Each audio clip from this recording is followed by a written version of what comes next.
One night, as Nkechi was returning home from a club in Lagos, two evil spirits took possession of the babies in her womb. Here's the story. Nkechi was the kind of woman who lived for the city's nightlife. By day, she worked at a trendy boutique in Victoria Island, selling designer clothes to Lagos's elite. But when the sun set, she transformed into a vibrant soul, dancing to Afro beats in the hottest clubs.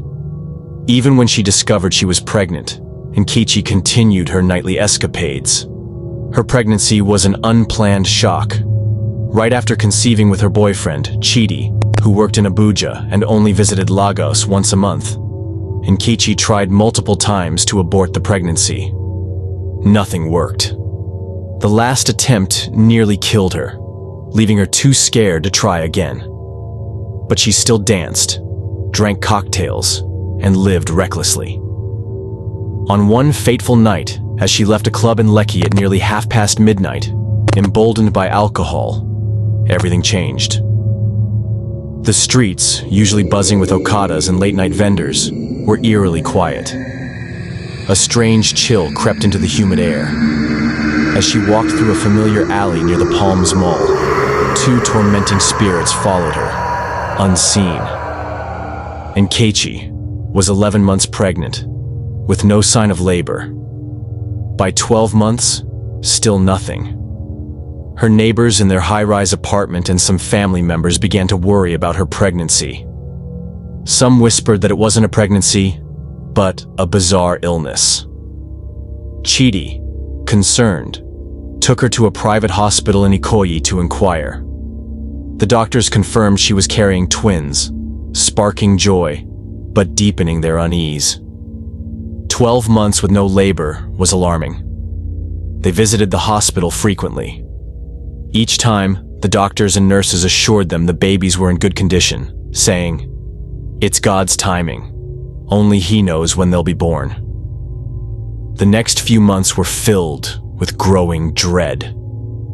Nkechi felt something was wrong. An ultrasound confirmed twins, but their movements weren't gentle. They felt like an unsettling pressure, as if pressing against her unnaturally from within. At night, she dreamt of horrible things. Sometimes, she woke to cold, dark voices whispering in her ear. Her once vibrant love for Lagos nightlife waned, replaced by a gnawing fear that something otherworldly was taking root inside her. Nkechi noticed her belly went still at night, only stirring in the morning. Unbeknownst to her, the twins were witches, leaving her womb each night to fly to their coven in the spiritual realm, returning before dawn. Nkechi was unaware, as it happened beyond the physical world. This world is full of evil. Finally, at 1 year and 3 months, she gave birth to twins, as the ultrasound predicted. But they were unlike any babies she'd ever seen. Visitors to the hospital were puzzled. Some were afraid. You could pinch them, and they wouldn't cry no matter how hard. Their eyes were solid black, like deep pits of darkness, unblinking and unmoving. Nkechi thought she imagined it at first. But as days passed, strange things began to happen. Nkechi thought the worst was over. After months of unbearable stress, unsettling dreams, and whispers in her subconscious, she hoped the twins' birth would bring relief. They finally arrived, emerging from her body like something unearthly. As the twins were placed in her arms, the hospital room fell silent. The midwife, an older woman named Adaku with graying hair and trembling hands, stared at them, lips parted, struggling for words. There was something about the twins. Their sunken black eyes pierced Nkechi's soul. Nkechi, still on the delivery bed, gasped for breath, her body shaking from exhaustion. "Are they, all right?" she asked, her voice cracking as she gazed down at them. Adaku didn't respond immediately. She just stood there, watching the infants. The girl twin, with a slight curve to her face, reached out and clutched Nkechi's finger. The baby's touch was cold, like ice coursing through her veins, and her grip was unnaturally tight. "Are they normal?" Nkechi repeated, her voice rising in desperation. Adaku finally spoke, her voice low and strained as if reluctant to say the words aloud. "They're unlike any babies I've ever seen. I can't explain it." Nkechi's heart raced, her breath coming in faint gasps. As she tried to reposition the twins in her arms, their hold tightened. The boy twin, with midnight black hair, let out a quiet, breathless sound, almost a sigh. No, a whisper that made her skin prickle with dread. She thought she heard it, but it might have been a hallucination. Do they ever cry?" Nkechi asked, a lump forming in her throat. "No," Adaku whispered. "They haven't cried once. Not a single sound since birth." Nkechi stared at her, anxiety tearing at her insides. "What does that mean? What's happening to them?" "I don't know," Adaku replied, her voice barely audible as she stepped back. "But I believe they'll be fine." Nkechi's heart sank, a frigid fear overwhelming her for the first time since the birth. What had she brought into the world?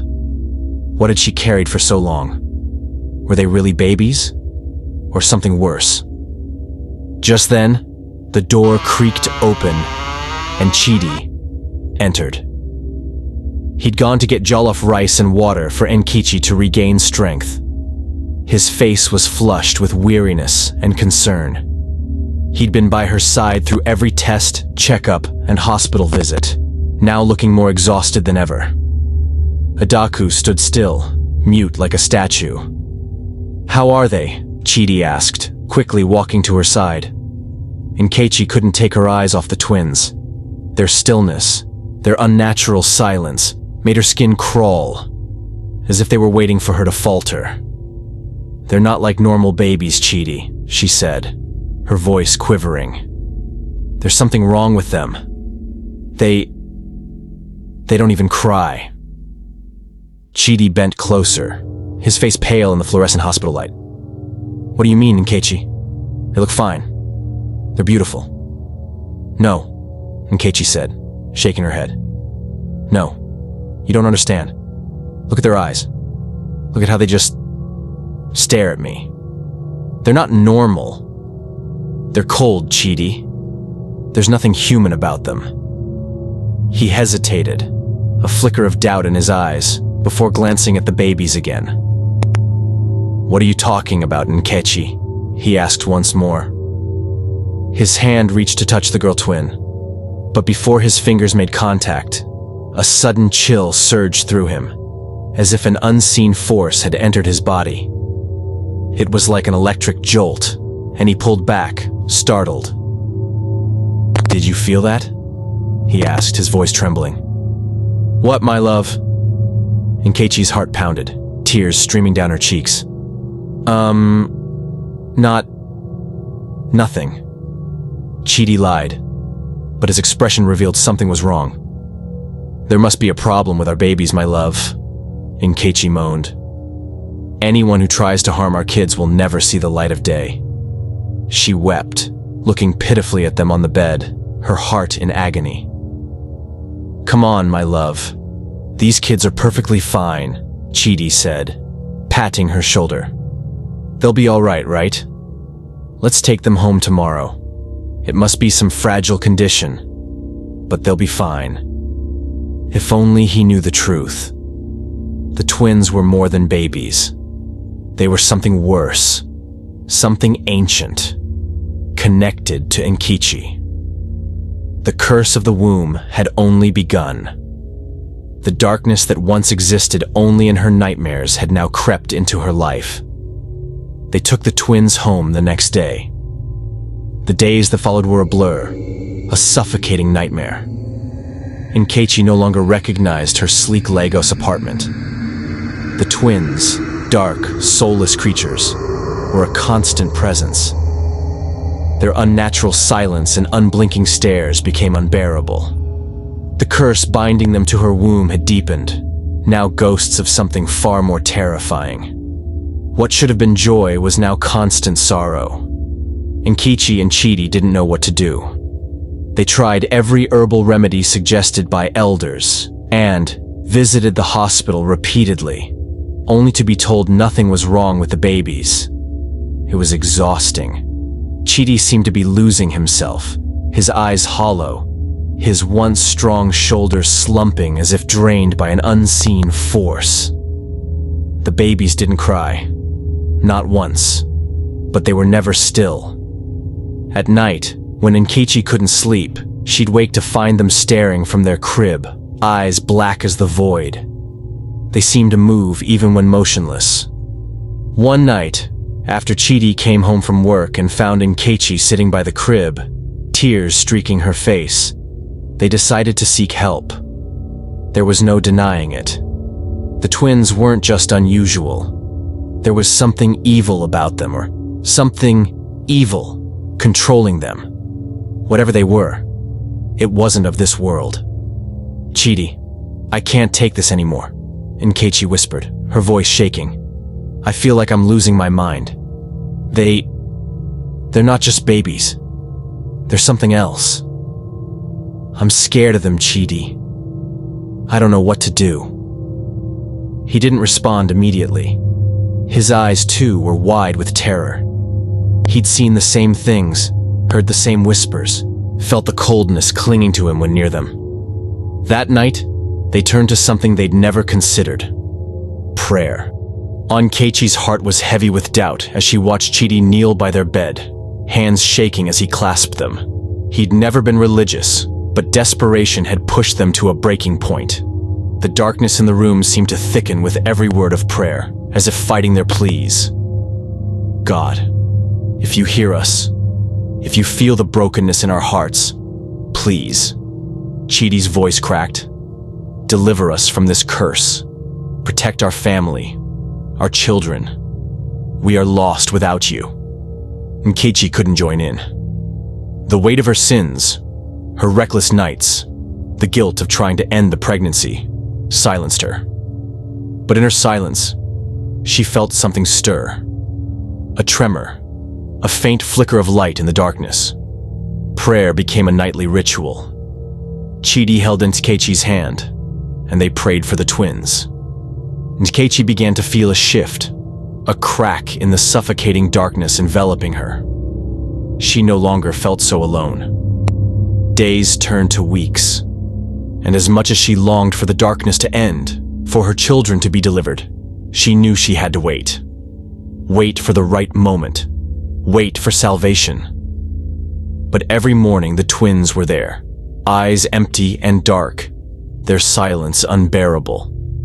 Then, one night, something strange happened. The twins didn't stir. Nkechi woke to the soft hum of the city outside, only to find the crib empty. She froze, her heart slamming in her chest. She rubbed her eyes, wondering if she was dreaming.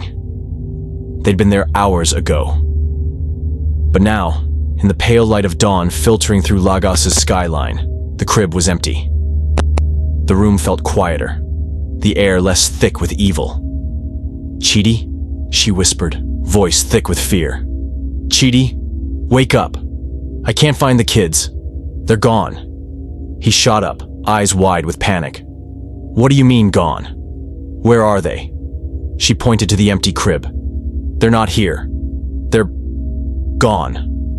Chidi stood, legs unsteady, rushing to the crib, hands trembling as he checked every corner of the apartment. But it was true. The twins were gone. The darkness that had pressed down on them was no longer there. Nkechi stepped toward the window, pulling back the curtains. In the faint glow of morning light, she saw dawn's warm rays breaking through the city's haze. For the first time in over a year, the apartment felt like it could breathe again. Where did they go?" she whispered, barely audible. Chidi collapsed onto the bed, face pale with disbelief.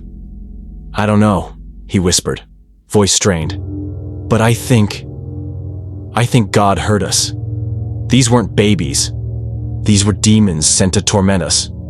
Fear etched his face as he spoke.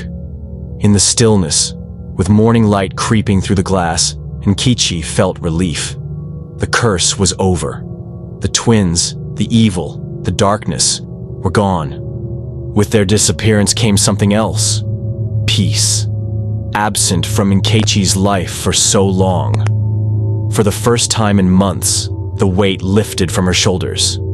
The oppression was gone. The apartment no longer felt like a tomb, and her heart no longer beat with dread. That morning, as the sun rose over Lagos, Nkechi made a vow. She'd never return to the reckless life she'd lived. The clubs, late nights, endless parties. They'd brought only misery.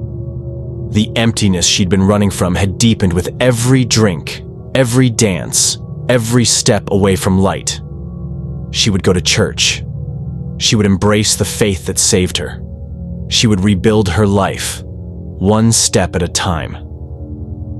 The following Sunday, Nkechi sat in a pew at a church in Yaba. As the choir sang, tears fell freely down her cheeks. She didn't care. She was free. The curse was broken.